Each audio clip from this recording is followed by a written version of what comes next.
In the 1600s, while European empires carved Africa apart, one woman stood in their way. She outsmarted generals, outlived kings, negotiated with slave traders, then turned against them.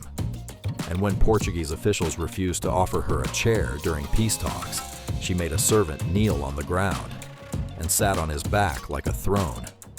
Because Queen Nzinga did not bow to empires, empires bowed to her.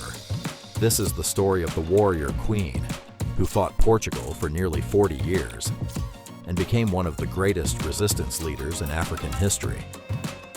Long before Angola existed as a modern nation, Central Africa was home to powerful kingdoms.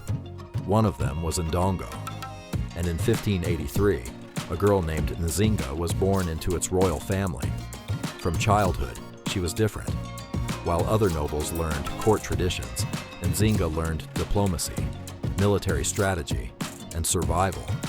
She trained beside warriors, studied political alliances, and listened carefully as Portuguese traders arrived on African shores with guns, missionaries, and an insatiable hunger for slaves.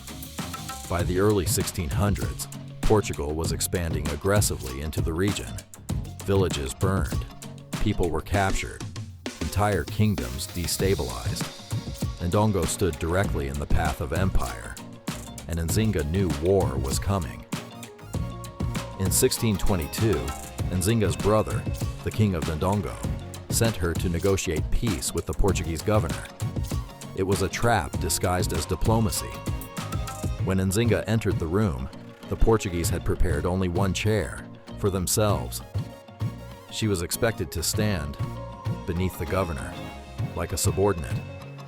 But Nzinga understood power is theater, and she refused humiliation. So one of her attendants dropped to his hands and knees beside her, and Nzinga sat on the servant's back, face to face with the governor. Equal to equal. The message was unmistakable. Ndongo would not kneel. The governor was stunned. The peace negotiations succeeded temporarily, but Portugal had underestimated one thing. Nzinga was not simply intelligent. She was dangerous. Soon after the negotiations, Nzinga's brother died under mysterious circumstances. Some believed suicide, others whispered assassination. Either way, the throne was suddenly empty, and Nzinga seized it. But ruling as a woman in 17th century Central Africa was almost unheard of. Rival nobles challenged her legitimacy.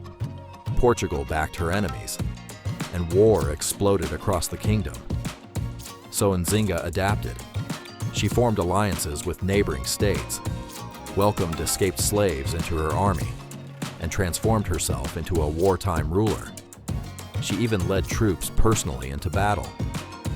Again and again, Portuguese forces tried to crush her.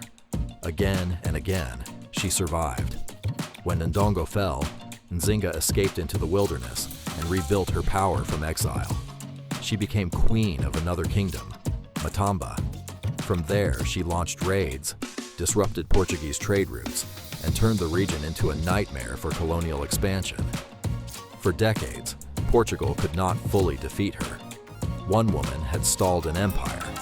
Nzinga became more than a monarch. She became a symbol. To her followers, she was fearless.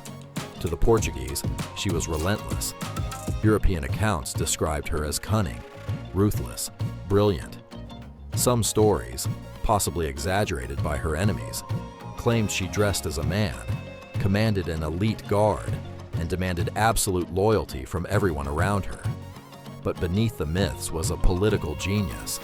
Nzinga understood something many rulers did not. The Portuguese were not invincible. They could be manipulated, divided, outmaneuvered. And while European powers expanded across Africa, Nzinga played diplomacy like a weapon, forming temporary alliances, converting to Christianity when useful, then shifting strategies when circumstances changed. She survived because she evolved, and survival was victory. Queen Nzinga died in 1663.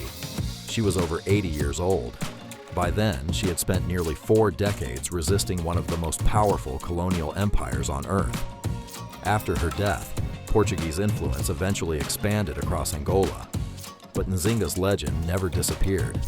Today, she is remembered as a national hero in Angola, a symbol of resistance, of leadership, of defiance against impossible odds, because history often remembers conquerors, but sometimes it remembers the people who refuse to be conquered, and Queen Nzinga refused until her very last breath. If you enjoyed this documentary, subscribe for more untold stories from history, where legends are real and empires fall.